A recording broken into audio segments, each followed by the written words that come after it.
ओम शांति। आज गुरु पूर्णिमा है और गुरु पूर्णिमा पे तो हम सब अपने साकार गुरुओं को वंदन करते हैं, अर्थात पढ़ाने वाले टीचर के प्रति भी स्टूडेंट्स की भावना होती है और वे आज के दिन अपने गुरु को नमन करते हैं, उनको फूल पुष्प चढ़ाते हैं, फल दान करते हैं और उनकी सेवा के प्रति संकल्प करते हैं। ऐसे ही पहले ज़माने में जब ऋषि मुनि के आश्रम में गुरुकुल में सब रहते थे बच्चे और पढ़ाई पढ़ते थे, तो वो उस समय भी अपने गुरु को वही रिस्पेक्ट देते थे।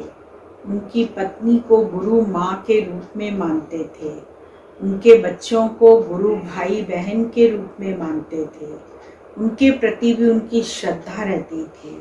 इसीलिए कहा भी जाता है, गुरु गोविंद को दो खाड़े काके लागे पाँव, बलिहारी गुरु आपनो तिन गोविंद दियो बताए।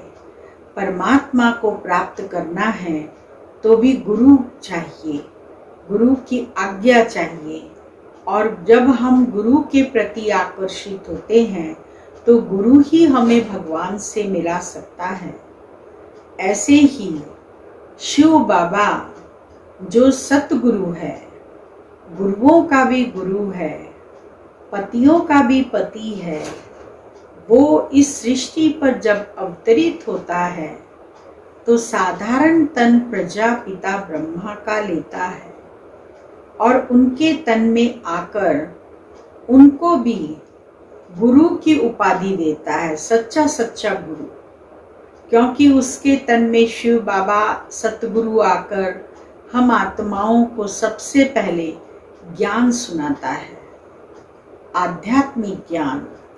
और ज्ञान के द्वारा हम आत्माओं की गति सद्गति करते हैं, हमारे जीवन में परिवर्तन करते हैं, हमें इस दुनिया से निकाल, इस पतित दुनिया से निकाल पावन दुनिया में ले जाते हैं।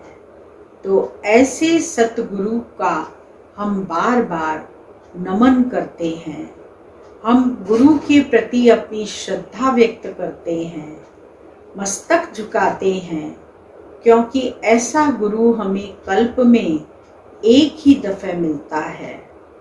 और ऐसे सतगुरु ने अनेक गुरु बनाए जो कि अलग अलग स्थानों पर बैठकर सतगुरु का ज्ञान सुनाते हैं। और बाबा ने ब्रह्मा बाबा को भी गुरु की उपाधि दी।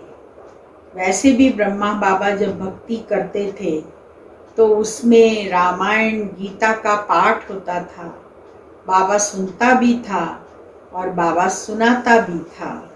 तो गुरु तो पहले ही बाबा बन गए थे, क्योंकि वानप्रस्थ अवस्था में चले गए थे। और उसके बाद तो बाबा ने त्याग और तपस्या से अपने को उसी कैटेगरी में लाकर खड़ा कर दिया जो गुरु की उपाधि सहज ही उनको मिल गई। तो बाबा हम बच्चों को कितनी अच्छी तरह से आकर सतगुरु का परिचय देकर हम आत्माओं को उड़ती कला में ले जाने का कार्य कर रहे हैं।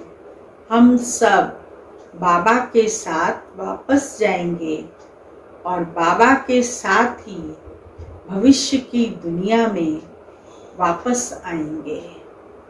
आज के दिन हम सब गुरुओं को, चाहे वो मधुबन में हैं, चाहे वो यहाँ सेंटरों पर हैं, उन सब बहनों को जो गुरु रूप में ज्ञान सुना रही हैं, उन सब को नमन करते हैं। ओम शांति।